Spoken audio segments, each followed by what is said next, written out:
श्री ओम करणी, श्री ओम करणी, श्री ओम करणी, श्री ओम करणी। नमस्कार। आज प्रभु से मांगने की इच्छा पर कुछ कहना है। प्रभु से हम बहुत कुछ मांगते हैं, लेकिन श्री शरणानंद जी महाराज ने एक बहुत बढ़िया बात कही है। पुस्तक का नाम बता चुका हूँ। उसमें 26वां बिंदु है, यदि भगवान के पास कामना लेकर जाएंगे तो भगवान संसार बन जाएंगे, और यदि संसार के पास निष्काम होकर जाएंगे तो संसार भी भगवान बन जाएगा। यानी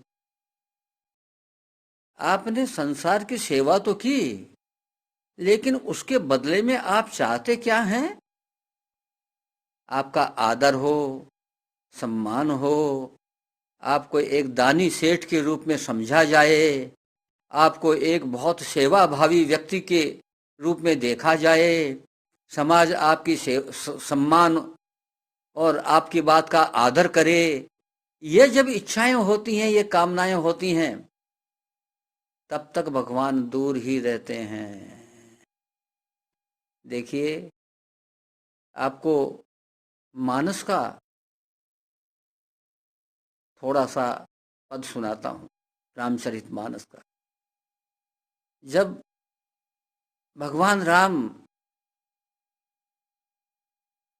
वन को जाने लगे तो लक्ष्मण जी भी तैयार हुए कि मैं भी साथ चलूंगा।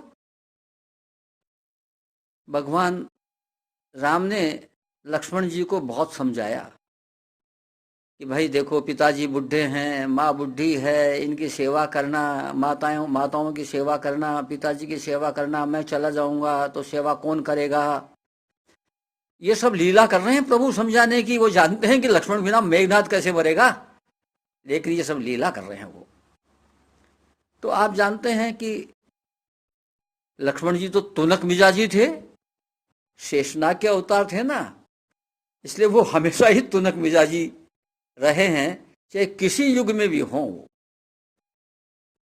तो लक्ष्मण जी क्या कहते हैं, जब वो धर्म की, मर्यादा की, नीति की ये सब बातें भगवान राम बताने लगे, तो लक्ष्मण जी कहते हैं, धर्म नीति उपदेशी ताही, कीर्ति भूति सुगति प्रिय जाही। भगवान प्रभु, आप ये धर्म की और नीति की बातें किसको समझा रहे हैं? ये धर्म और नीति की बातें तो उनको समझाइए जिनको कीर्ति प्यारी है, वैभव प्यारा है, और सुगति प्यारी है कि आगे मेरा लोक सुधरेगा। ये उनके लिए है। आगे कहते हैं लक्ष्मण जी, मन क्रम वचन चरण रत जोई, कृपा सिंधु परिहरि की सोई। कि प्रभु, जो मन से, कर्म से और वचन से, वाणी से आपके चरणों में रमा हुआ है, चरण रत जोई, आपके चरणों में रमा हुआ है, कृपा सिंधु परिहरि की सोई। हे कृपा सिंधु, आप छोड़ के कैसे जा सकते हैं? हिम्मत हो तो चले जाइए। भगवान राम ने देखा कि ये मानेगा नहीं, इसको तो ले जाना भी है ही है, ये औरों को और बिगाड़ेगा। तो बोला, अच्छा अच्छा, माता सुमित्रा से इजाजत लेकर के आ जाओ। लक्ष्मण जी जाते हैं, सुमित्रा माता से कहते हैं, वो पहले से तैयार थी। बोले, मैं तो सोच ही रही थी कि जंगल में भैया की रक्षा करने के लिए, उनकी सहायता करने के लिए तुम्हारी तो जरूरत है ही है, इसलिए जाओ जाओ जाओ। आसानी से इजाजत मिल गई। तो आप देखिए लक्ष्मण जी क्या कहते हैं कि ये सब धर्म की, नीति की, ये सब बातें कहाँ लागू होती हैं? भक्तों पर लागू नहीं होती। जो भगवान के चरणों में रत हो गया, वहां ये बातें लागू नहीं होती। कीर्ति, जिसको कीर्ति पसंद है, वहां समझाइए धर्म की और नीति की बातें। वैभव पसंद है, वहां समझाइए।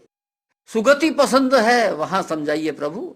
बाकी उनको उनको आप छोड़ नहीं, परिहरि के सोई आप कैसे छोड़ सकते हैं? आप में ताकत हो तो छोड़ के चले जाइए।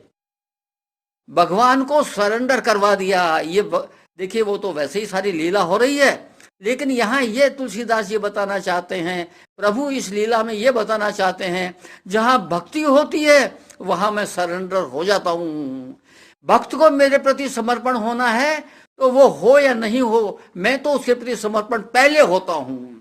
इसलिए उन्होंने कहा है, मैं मानसो जीव लोके जीव भूते सनातन है, 15वें अध्याय का 7वां श्लोक, कि सारे प्राणी मेरे अंश हैं। अब आप उनको अपना अंश, अपने आप को उनका अंश मान लोगे तो कॉन्ट्रैक्ट पूरा हो गया भाई। ऑफर और एक्सेप्टेंस होती है ना, तब कॉन्ट्रैक्ट पूरा होता है ना। एक मर्केंटाइल लॉ के अंदर आया है कॉन्ट्रैक्ट एक्ट जो है वो, हमने किसी जमाने में पढ़ा था, चैप्टर हुआ करता था। अब कॉन्ट्रैक्ट एक्ट का क्या, कि जब कोई ऑफर करता है और दूसरा एक्सेप्ट कर लेता है तो कॉन्ट्रैक्ट पूरा होता है।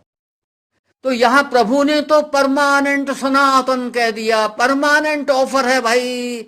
जो जो व्यक्ति जैसे जैसे एक्सेप्ट करते जा रहे हैं वैसे ही प्रभु के यहाँ परम धाम में उनकी सीट रिजर्व होती जा रही है, कॉन्ट्रैक्ट पूरा हो गया।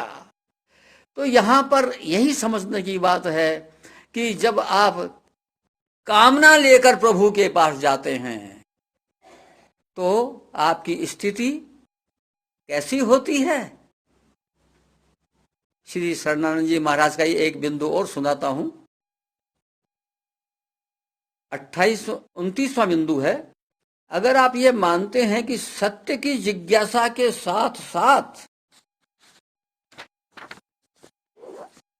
असत की कामना भी है, तो कहना पड़ेगा कि सत्य की जिज्ञासा के नाम पर किसी असत का ही भोग करना चाहते हैं।